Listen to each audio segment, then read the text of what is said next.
White Cop Lies. About black woman in court. Not knowing she's a high-ranking Navy, a tense silence fell over the packed courtroom. Everyone had heard the rumors swirling about the trial. A routine traffic stop turned ugly. An overzealous police officer and a black woman who had quietly taken the stand. Whispers were rife, speculating whether she was a nobody or someone important. The officer's testimony dripped with overconfidence, and the crowd's eyes alternated between him and the tall, composed woman sitting at the defendant's table. Little did he know that his lies were about to unravel in the most shocking way possible.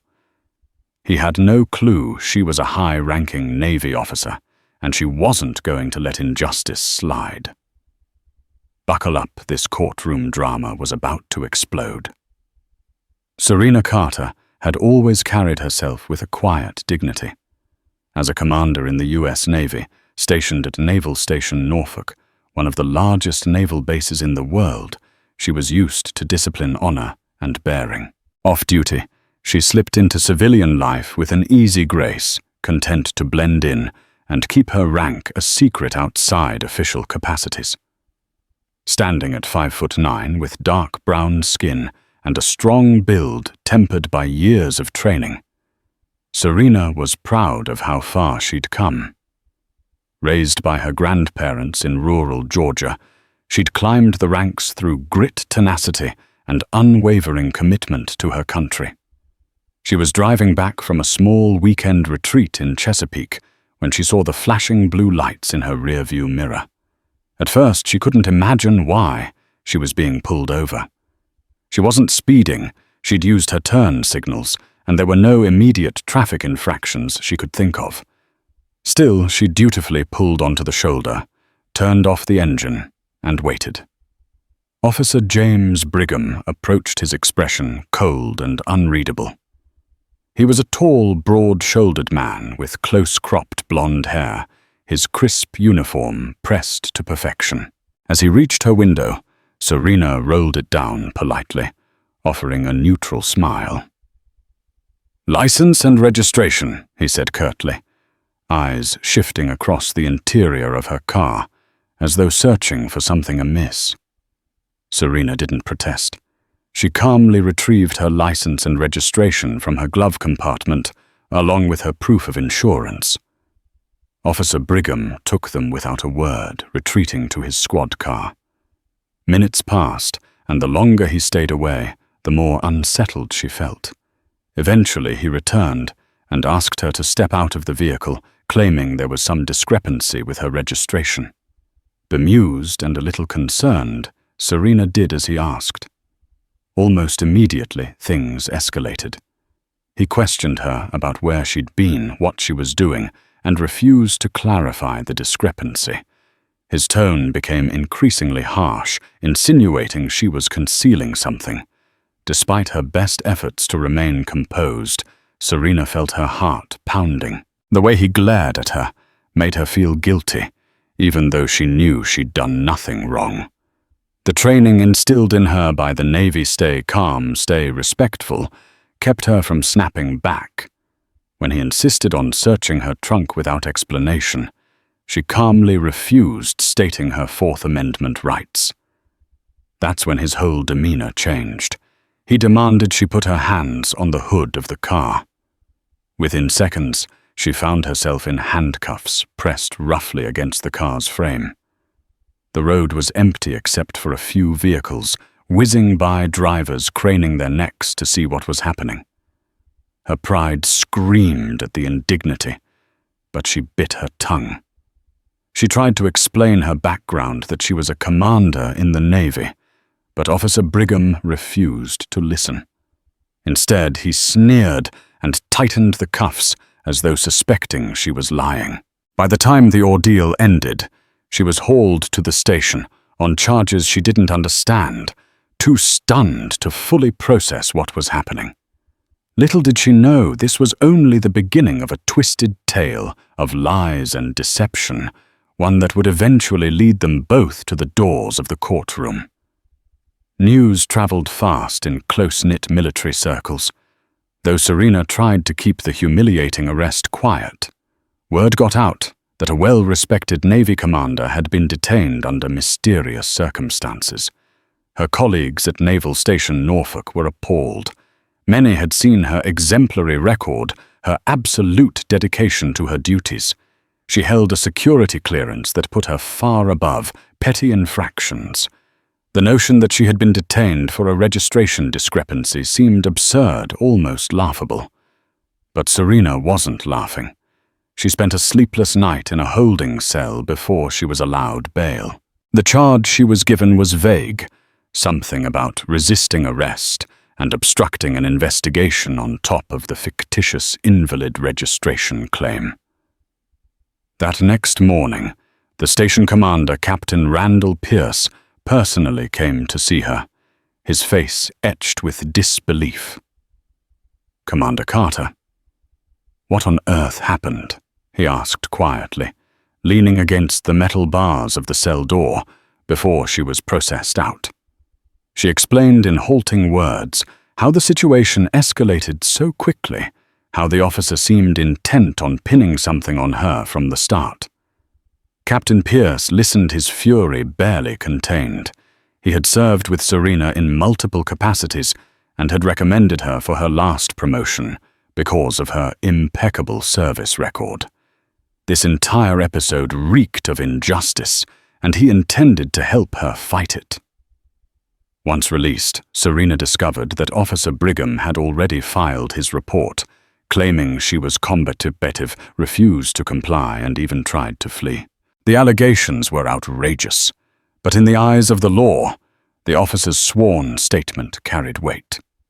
His story, though wholly fabricated, put Serena at risk of losing everything: her rank, her reputation, her future in the Navy. Serena felt her anger simmer, threatening to boil over, but she remained as disciplined as ever. She had faced adversity many times, discrimination, challenges to her leadership, even life-threatening missions on behalf of the Navy. She knew she needed a calm mind and a strong legal strategy. The truth would prevail. She told herself if she fought back with the facts and refused to yield. Meanwhile, Officer Brigham bragged about his successful bust to his colleagues. He felt invincible, certain that whatever he wrote in his police report would be believed without question. After all, who was this woman but another random driver on the road? He didn't think for a moment that she had connections, let alone a high-ranking position in the military. Had he known, would he have treated her differently? Maybe. But now the lines had been drawn. Serena consulted a prominent civilian lawyer, Dorothy Gonzalez, known for defending service members who find themselves on the wrong side of local law enforcement. Dorothy was shrewd and relentless in court, a petite woman with a fierce expression who had taken on many seemingly impossible cases. She listened to Serena's account with growing outrage and made it clear she'd fight tooth and nail to clear Serena's name. Within days, a hearing date was set. Officer Brigham appeared steadfast in his version of events. Rumors swirled that the local prosecutor's office was reluctant to go after a police officer, meaning Serena might be forced to endure a grueling legal battle. But Serena was determined. She refused to let one man's lies tarnish her name and end her career. Thus the stage was set for a fierce courtroom showdown that would expose the truth and possibly reveal hidden agendas stretching far beyond a single traffic stop. Before the trial began, the complexities of both individuals' personal lives began to unravel. It was a testament to the truth that people are rarely one-dimensional, and that everyone carries secrets, hopes, and fears beneath the surface. Serena Carter's daily life revolved around honor and discipline.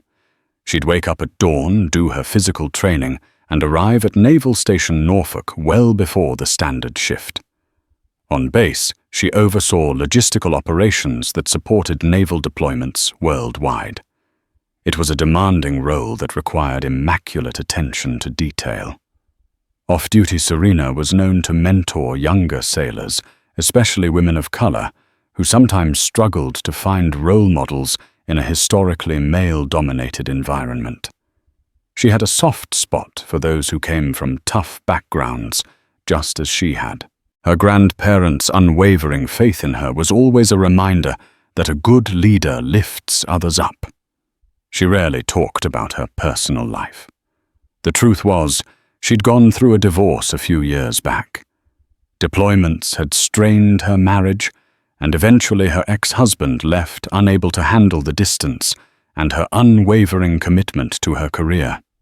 The pain of that split still lingered, but Serena had pushed it aside, burying herself in her work. That weekend trip to Chesapeake was supposed to be a small reprieve, a chance to reconnect with herself away from the hectic schedule. On the other side, Officer James Brigham was a product of a family with a history of law enforcement.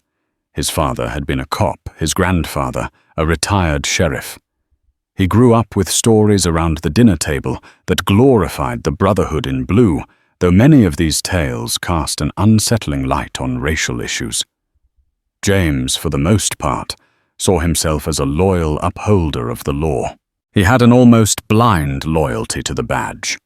After joining the force, he quickly developed a reputation for strictness, often teetering on the edge of misconduct. His peers whispered that he seemed to target minority drivers more frequently, though no official complaint had yet stuck to him. Department politics and a lack of concrete evidence usually shielded him. At home, James struggled with debt and a failing marriage. With 2 small children at home, the pressure to provide weighed heavily. He saw every arrest and citation as a potential stepping stone for career advancement. The more collars he got, the better his record. The better his record, the more likely he'd be promoted and earn a higher salary. Underneath the bravado, he was terrified of losing it all. His wife had threatened to leave if his behavior didn't change. Both the bursts of anger and the reckless spending were taking a toll. But instead of self-reflection, James doubled down, pushing himself harder on the job, transferring his frustration into each traffic stop, each suspect interrogation. Their paths intersected that fateful day, each carrying burdens invisible to the other. Neither could have predicted that a simple traffic stop would upend their lives and set off a chain of events that would culminate in a high-stakes courtroom drama. By the time the pre-trial hearings began, Serena's attorney, Dorothy Gonzalez, had uncovered glaring inconsistencies in Officer Brigham's reports.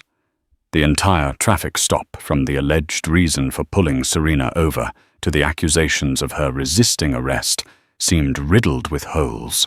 But Dorothy knew that hearsay and speculation wouldn't be enough.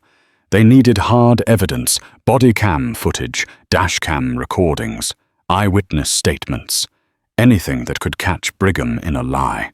Serena, still reeling from the emotional fallout, dove into the preparation with the same thoroughness she applied to her naval duties. She meticulously recounted every detail she could remember from that afternoon. The time of day, how she changed lanes, how fast she was going, exactly what the officer said. She also recounted the moment the officer's demeanor shifted, how his voice rose, and how he grabbed her arm without provocation. The more she detailed the events, the more Dorothy saw the holes in Brigham's fabricated account. However, there was an obstacle. Though many police departments now require body cameras, it turned out that Officer Brigham had conveniently turned his off before approaching Serena's car. The dashcam footage from his cruiser was allegedly corrupted, rendering it unusable. This was suspicious, but proving tampering or negligence would be an uphill battle. Dorothy pressed the police department for any form of backup or partial recordings. If they existed, it could vindicate Serena. but official statements claimed everything was lost. In a stroke of luck, Dorothy discovered there was a local business's security camera across the street from a spot where Officer Brigham had followed Serena's car. If the angle was right, it might show whether she was speeding or weaving. Dorothy promptly filed a subpoena to secure that footage before it could be overwritten. It was a long shot, but in cases like these, even a single clip of video that contradicted the officer's statements could change the entire outcome. Meanwhile, James Brigham was growing increasingly nervous. He hadn't expected the case to go this far. The typical pattern was that a defendant, especially one from a minority community, would plea out pay fines and quietly let the matter drop. He banked on the system's usual biases. But now it seemed this woman was different. She had resources, a formidable lawyer, and presumably connections in the Navy. The more he learned about her actual rank, the more uneasy he became. Still, he told himself he'd come this far, and had no choice but to stick to his story. Backing down now would ruin his career, and possibly land him in legal jeopardy for lying under oath. The prosecution seemed half-hearted in its approach, as though uncertain whether they wanted to aggressively pursue charges. Political pressure from the police union loomed in the background, pushing them to keep Officer Brigham's credibility intact. Still, the district attorney's office recognized that if they lost big in a public trial, it would be humiliating. Tensions simmered beneath the surface, with Serena's supporters clamoring for justice and the local police department doubling down on defending one of their own. In the days leading up to the main trial, Serena felt a swirl of conflicting emotions. Her commanding officers at Naval Station Norfolk expressed unwavering support, even offering character witnesses if needed. Still, part of her wondered if the system would truly listen to the facts. She had seen enough in her life to know that justice wasn't always blind, especially when racial bias was at play. In her more vulnerable moments, her hands trembled at the thought of losing her Navy career over something so unjust. Yet her resolve never wavered. She had worked too hard, sacrificed too much, and believed too deeply in the ideals of justice and honor. If this was the battle she had to fight, she would fight it to the end. The courthouse was packed with reporters from local stations waiting outside the building. Though this wasn't a national news story, yet the unusual circumstances had piqued regional interest. A respected Navy commander pitted against a white police officer who claimed she resisted arrest. The tension in the air was palpable. Judge Raymond Holloway presided over the case, an older man with a stern demeanor and a reputation for fairness. The district attorney's team, led by Assistant DA Mark Shepard, stood on one side of the courtroom. Officer Brigham sat next to them, dressed in a sharp suit, his face carefully neutral. On the other side sat Serena Carter, flanked by Dorothy Gonzalez, whose expression was one of fierce determination. Opening statements began with the prosecution. ADA Shepard laid out the allegations that Serena Carter had been pulled over for a legitimate traffic infraction, refused to cooperate with the officer's requests, grew combative, and ultimately resisted arrest. He painted a picture of an agitated driver ignoring lawful orders. His tone was measured, but the underlying narrative was clear. He intended to discredit Serena's account entirely and lean on the perceived trustworthiness of law enforcement. Then Dorothy Gonzalez stepped up to the podium.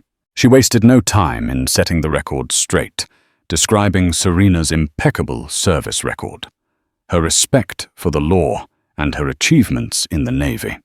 She hammered home the inconsistencies in Officer Brigham's timeline and questioned why the dashcam and bodycam footage were unavailable. She reminded the jury of the burden of proof and how an officer's word, while respected, was not infallible. Her voice carried confidence. In this trial, she concluded, we will show you evidence that the arresting officer not only fabricated portions of his report, but used his position of authority to violate Commander Carter's rights. And once you see that evidence, there will be no doubt in your minds who is truly at fault here. The jury listened intently.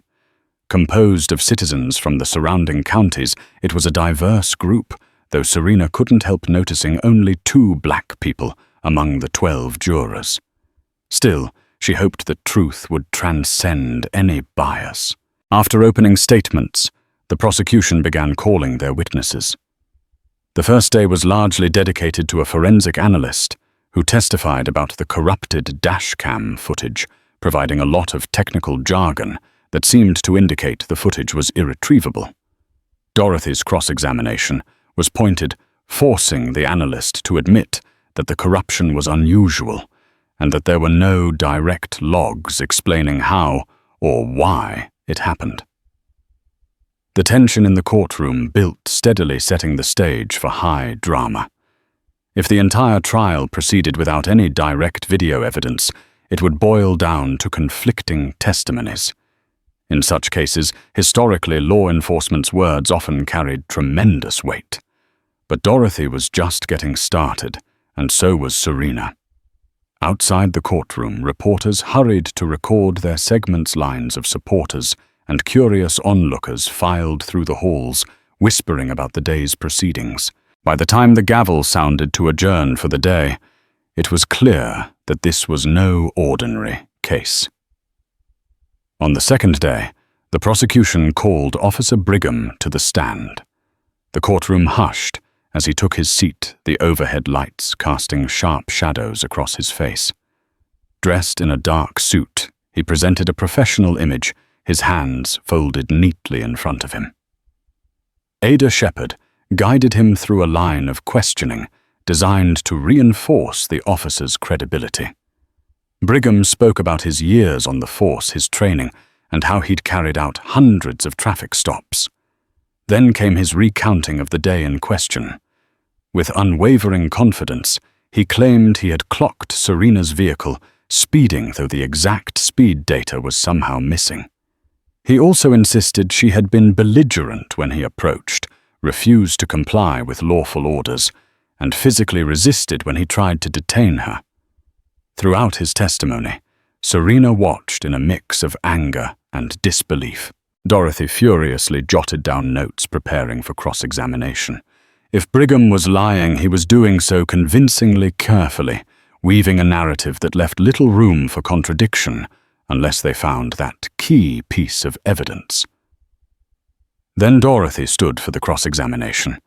She began by pressing Brigham on small details, making him repeat his version of events. Was Serena's car weaving or simply changing lanes? Had he asked her to step out before or after, noticing any so-called discrepancy in her registration? Why were there no notes on any sign of intoxication if he claimed she was swerving? Piece by piece, Dorothy began to poke holes in Brigham's testimony, forcing him to backtrack or rephrase. But the real bombshell came when Dorothy presented partial transcripts from police dispatch logs. There was a gap between when Brigham said he pulled Serena over and when he actually radioed in. That timeline discrepancy hinted that he might not have had a valid reason for the stop in the first place.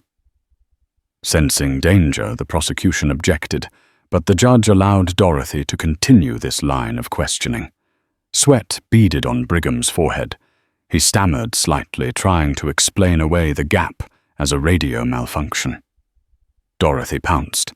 Is it standard procedure for an officer to claim a malfunction without reporting it or documenting it? Brigham tried to remain calm, but there was a tension in his voice. The cracks in his composure were starting to show.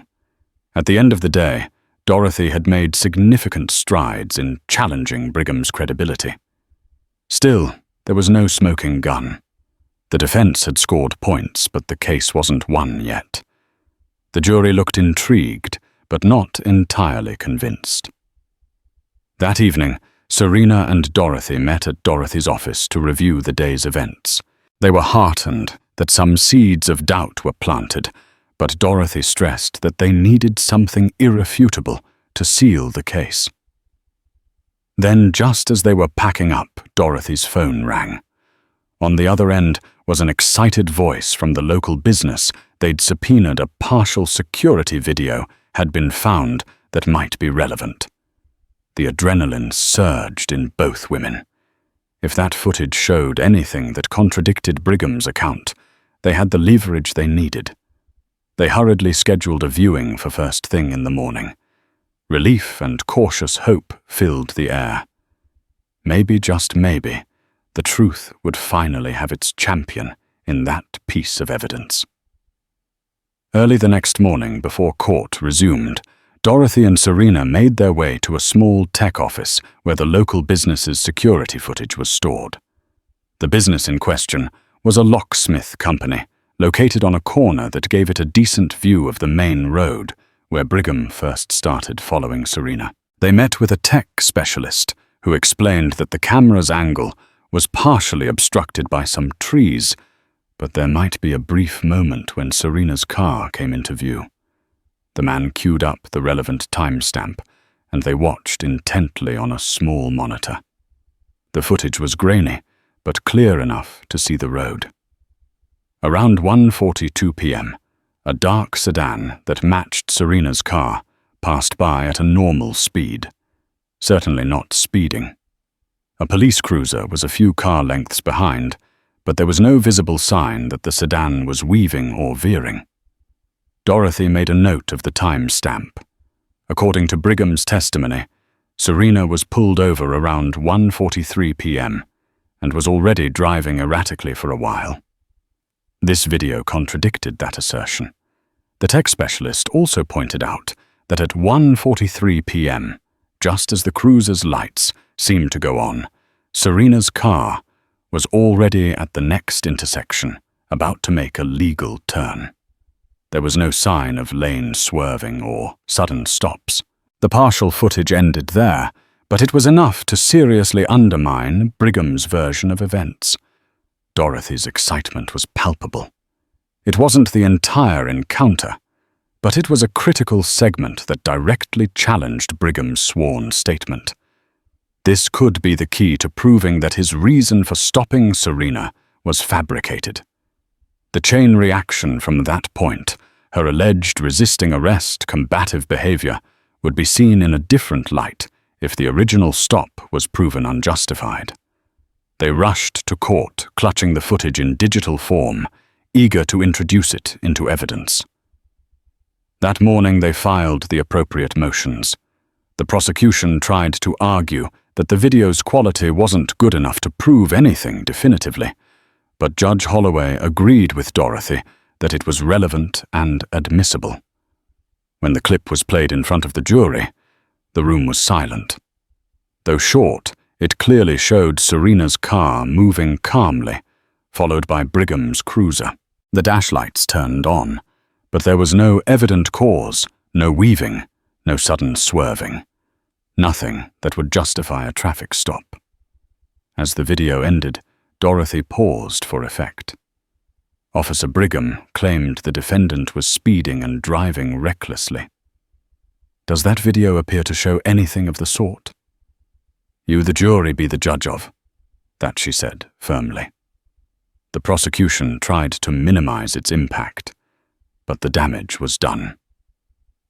Whispers rippled through the courtroom, and Serena felt a wave of relief course through her, as though the truth was finally within reach. Later that day, Serena's commanding officer, Captain Randall Pierce, took the stand as a character witness. His presence in uniform, adorned with medals and insignia, brought an undeniable gravity to the proceedings. The courtroom's attention honed in on the distinguished man, well aware that the Navy seldom meddled in local criminal cases unless something significant was at stake. Captain Pierce testified to Serena's exemplary service, listing her commendations and her unwavering dedication to the Navy's core values: honor, courage, and commitment. He explained how she was one of the key officers in charge of logistical operations, a role that required impeccable trustworthiness. The idea that she would resist arrest or lie to law enforcement was utterly inconsistent with her character. When the prosecution tried to discredit him by suggesting that the Navy was simply protecting its own Captain Pierce, stood firm. He calmly stated that the Navy valued accountability as much as loyalty. If Serena had truly broken the law, he wouldn't be here to defend her. His words left a strong impression on the jury, who could see his sincerity.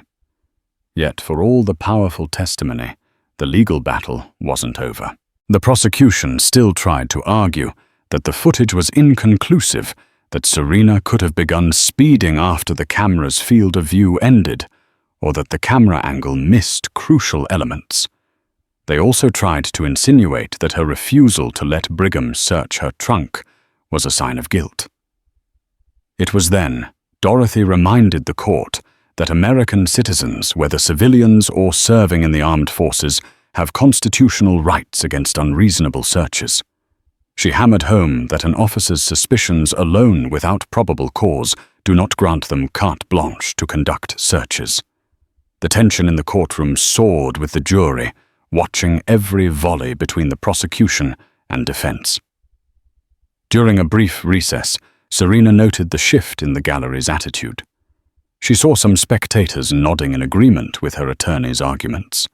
A few uniformed sailors in the audience offered subtle smiles of encouragement. On the prosecution's side, Officer Brigham sat rigidly, occasionally exchanging worried glances with ADA Shepard. His face was drawn, as though the weight of his lies was beginning to crush him. Just when it seemed the trial had revealed everything it could, a new twist emerged. Dorothy received a tip from someone claiming to be a fellow officer in Brigham's precinct, stating that they had witnessed something that day, something that could blow the case wide open. This individual officer, Karen Daniels, requested anonymity, at first afraid of retaliation. With Dorothy's assurances of legal protection, Daniels finally agreed to testify, albeit reluctantly. On the fourth day of the trial, she was called as a surprise witness for the defense.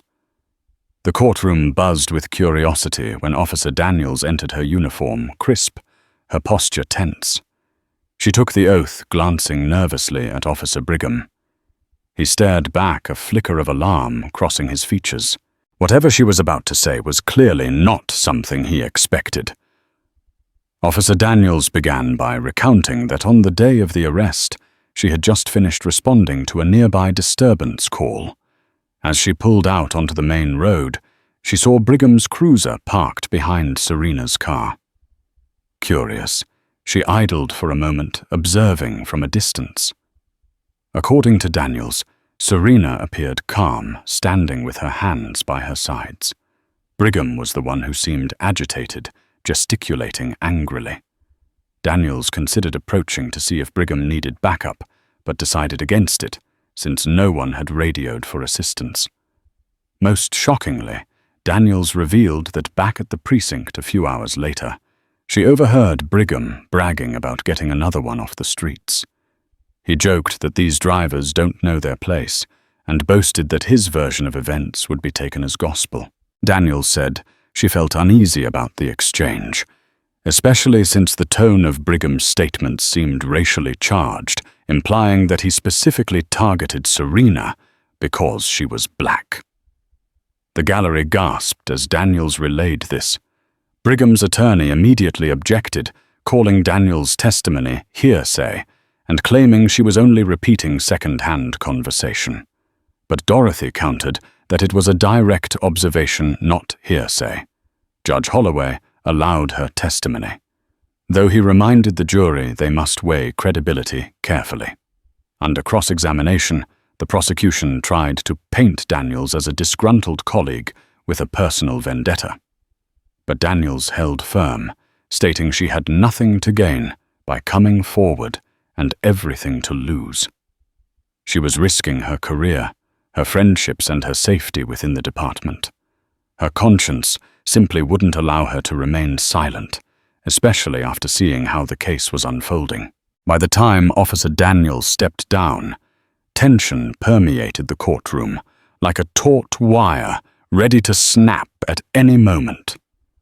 For the first time, the prosecution's case seemed dangerously close to collapsing under the weight of mounting contradictions and damning witness testimony.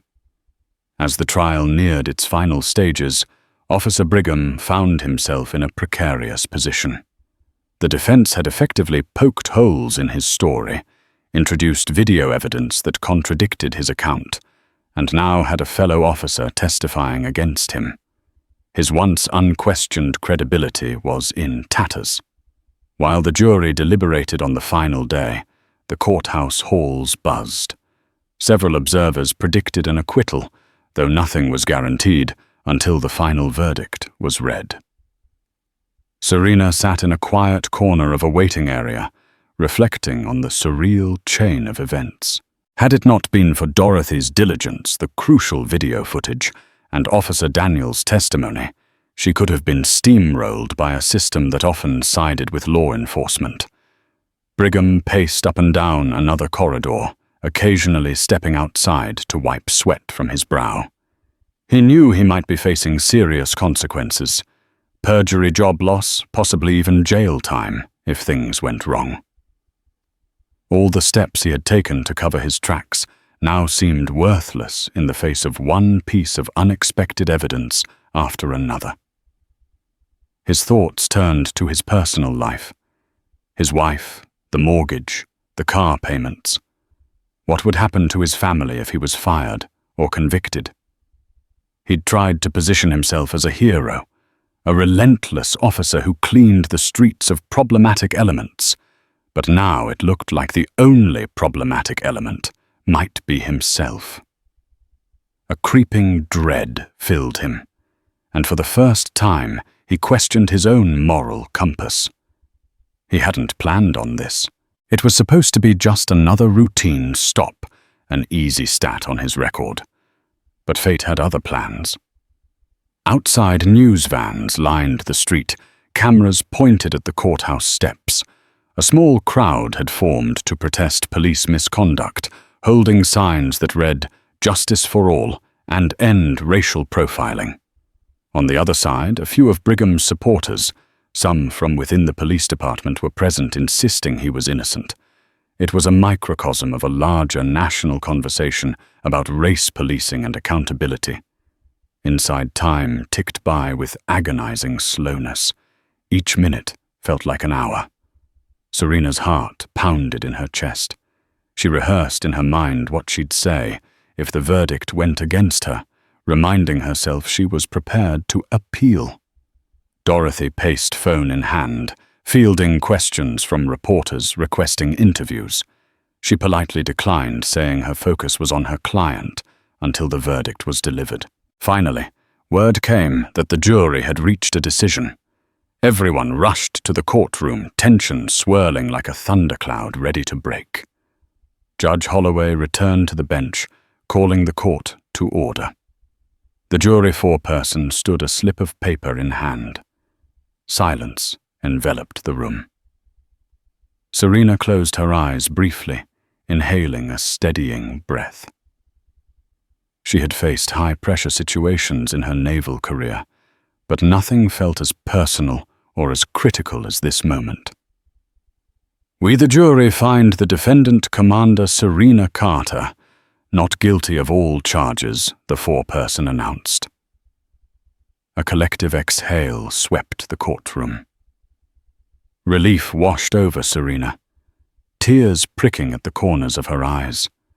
Dorothy smiled broadly, clasping Serena's hand in silent congratulations. But the drama was not done. Judge Holloway had a pointed statement for the record.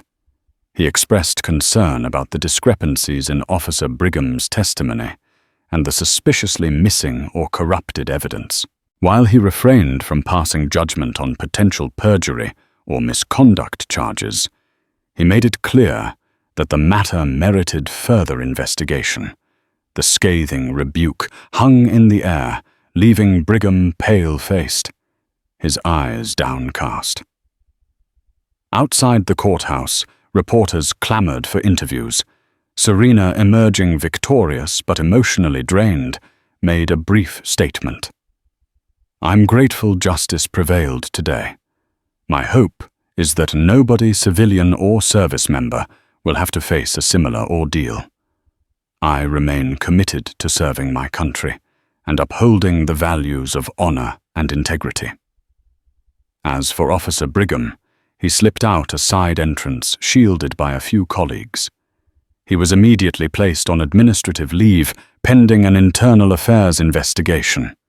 His name would soon be all over the local news, and public pressure for his resignation mounted. In the days that followed, the fallout was swift. The police chief announced a thorough review of the department's procedures for evidence management. Officer Daniels, though facing hostility from some peers, was quietly commended by community leaders for her courage. The local district attorney's office launched an inquiry into whether Brigham could be charged with perjury or falsifying a report. Serena returned to Naval Station Norfolk with her head held high. At a small celebration among her fellow officers, Captain Pierce raised a toast. To Commander Carter, whose resolve in the face of injustice is a testament to the best of who we are. The applause that followed echoed Serena's own sense of relief and validation. Yet beneath the relief was a somber realization: this kind of event wasn't unique. Others without her resources or her stature in the military might have been crushed under the weight of false charges. Serena resolved to use her experience to advocate for reforms and greater accountability, both within and beyond the military ranks. Officer James Brigham's downfall did not come as a single cataclysmic event. Instead, it arrived like a slow-motion avalanche, with every new revelation adding weight until he was finally crushed beneath the consequences of his own actions. The very day Serena's trial ended, an internal affairs panel convened at the precinct, spurred by the damaging testimony and emerging evidence of Brigham's pattern of misconduct. Gone was the confident swagger he once displayed. He arrived at the hearing looking gaunt circles beneath his eyes, betraying countless sleepless nights. The internal investigation quickly widened in scope. It turned out there were dozens of individuals, predominantly from marginalized communities, who claimed to have endured unwarranted traffic stops, verbal harassment, and unjust arrests at Brigham's hands. As news spread that Serena, a high-ranking Navy officer, had successfully challenged him, more and more people came forward, emboldened by the hope that their stories would finally be taken seriously. Local journalists discovered a paper trail of complaints that had been quietly filed away or dismissed over the years, often labeled unsubstantiated. But now, under the intense glare of public scrutiny, these old complaints took on new life. The police department, fearing a public relations nightmare, launched a more comprehensive inquiry. The backlog of allegations pointed to a disturbing pattern of racially motivated profiling. Many of the complainants had near-identical stories of being pulled over for nebulous reasons, only to face intimidation or arrest when they questioned Brigham's methods. In the meantime, the district attorney's office, anxious to avoid any hint of collusion or partiality, moved to distance itself from Brigham with almost theatrical vigor. Senior prosecutors held a press conference announcing a thorough review of every case that bore his signature. Some of Brigham's former wins, supposed drug busts or disorderly conduct charges, were overturned upon discovering evidence tampering or blatant inconsistencies in police reports.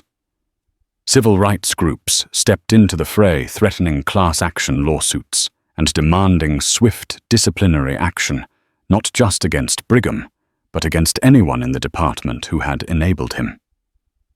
Unsurprisingly, Brigham's personal life mirrored the chaos in his professional sphere. His wife Heather had been grappling with the stress of his erratic moods for months. The news reports depicting him as a dishonest cop only deepened the cracks in their marriage. When he returned home each night, he was a storm of anxiety and anger lashing out unpredictably. One evening, during an argument that started over an unpaid bill, he lost control and punched a hole through the drywall in their living room. That was the final straw. Heather packed a few belongings for herself and the children, fleeing to her mother's house. Friends who once cheered Brigham on at police fundraisers now ghosted him. A handful claimed to be waiting for the facts before taking sides, but it was clear from their silence on social media and in group texts that they wanted no part in defending him. Even the local police union, initially supportive, began to waver when the avalanche of evidence became undeniable. Brigham found himself a pariah, desperately seeking legal counsel without the union's usual backing. Financial troubles mounted. Brigham's suspension without pay quickly ate through the family's modest savings, especially with Heather no longer around to pool their resources. The mortgage became overdue, credit card bills piled up, and the threat of foreclosure loomed large. Late at night, he'd pace the empty rooms of his once orderly home, wincing at every echoing footstep that reminded him he was alone. He would replay the events of that fateful traffic stop, wishing he had done things differently. But regret was a hollow currency. It wouldn't stop the legal machine slowly tightening around him. When Brigham finally appeared before a grand jury, the atmosphere was laden with tension. Multiple witnesses, emboldened by Officer Daniels' testimony during Serena's trial, told parallel stories of traffic stops that were either unjustified or outright fabricated. Some claimed Brigham had verbally assaulted them. Others alleged that he threatened to plant evidence if they didn't comply with his demands.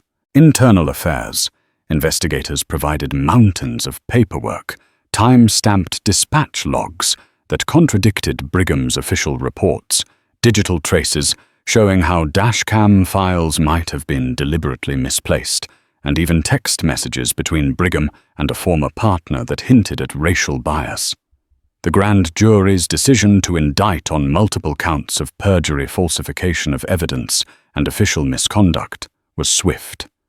News cameras snapped pictures of Brigham leaving the courthouse in disgrace, flanked by two officers who had once been his friends. They looked sullen, avoiding eye contact with him, as though hoping not to catch the stain of scandal by association.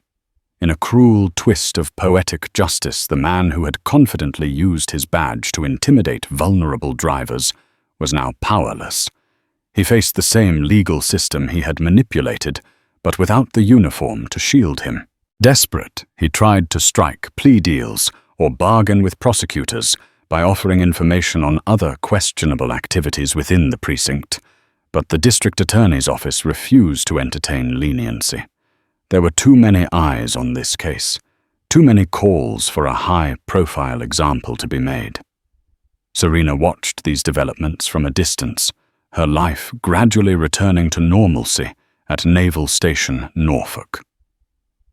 She heard the updates through news segments and the occasional remark from Dorothy Gonzalez, who kept a close eye on the evolving scandal.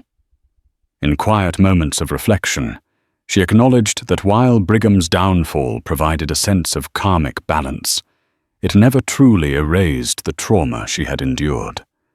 The injustice of those harrowing hours on the roadside and her subsequent fight for vindication had left their mark, but it also reinforced her commitment to fairness and truth. In her view, this was not about getting revenge on a single man. It was about exposing a broken system that allowed someone like Brigham to operate with impunity for so long.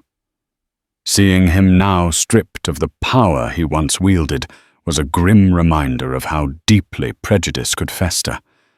But it was also a testament to the fact that accountability, while sometimes slow, could still be served. Through it all, Brigham sank deeper into isolation. Alone in a nearly empty house facing mounting legal bills, he finally grasped that the life he had built on a shaky foundation of lies was no longer salvageable. The echoes of that day.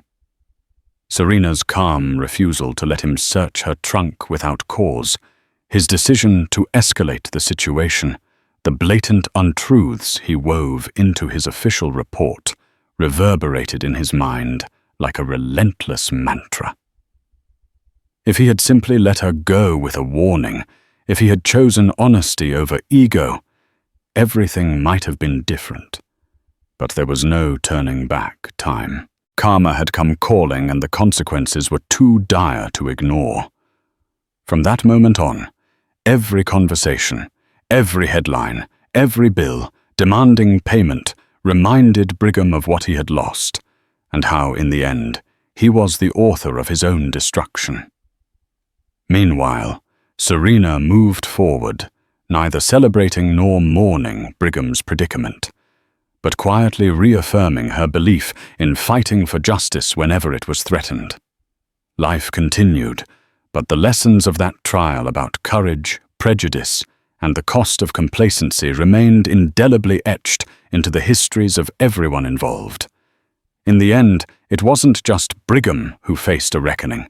It was an entire community waking up to the reality that accountability is not a privilege, but a necessity for a truly just society. Months later, Serena stood by the dock at Naval Station Norfolk, watching a guided missile destroyer glide into port. The crisp sea air brushed against her face, reminding her of the first day she enlisted, full of hope and determination. So much had changed since then. She had faced challenges far beyond the scope of her military duty, emerging stronger and more resolute. Word had spread throughout the Navy about her ordeal and her courageous stand in court. Junior officers and enlisted personnel looked to her as a source of inspiration. She took that responsibility seriously, continuing to mentor others, especially those who felt marginalized or unheard. The story of her trial became a rallying cry for accountability and integrity, not just within law enforcement, but in every facet of public service. Occasionally, news updates would emerge about James Brigham's ongoing legal troubles. The last she heard, he was awaiting trial on charges of perjury and falsifying evidence. She wondered if he'd reflect on the choices he made, the corners he cut, and the biases he held. Perhaps he would learn a lesson. Perhaps not. Either way, that chapter was closed for her. Standing at the edge of the water, Serena felt a quiet sense of peace. Life would go on with its challenges, deployments, and responsibilities. Yet she had tasted the bitter fight for justice and come out victorious. In the distance, a Navy chaplain appeared, greeting her and thanking her for taking a group of new recruits under her wing. Serena smiled, saluted, and prepared to continue her life's work. Yes, life was full of twists and turns. But she had navigated this storm. She stood tall, carrying herself with the same quiet dignity she had always possessed, only now bolstered by the knowledge that truth and justice could prevail even against the odds. And there you have it, the electrifying account of how a dedicated, high-ranking Navy officer refused to let injustice break her spirit, ultimately exposing the lies of a rogue police officer in a dramatic courtroom showdown. From harrowing arrests to stunning revelations, this story reminds us that truth has a way of shining through, even when the odds seem overwhelmingly stacked against it. Serena Carter's unwavering resolve serves as both a cautionary tale and an inspiration showcasing the power of courage, integrity, and persistence in the face of adversity. if this story moved you or made you think about the value of accountability. Don't let it end here. Like this video, share it with friends and family, and subscribe to the channel for more riveting stories that highlight the resilience of the human spirit and the triumph of truth. Together, let's keep the conversation going and keep standing up for what's right.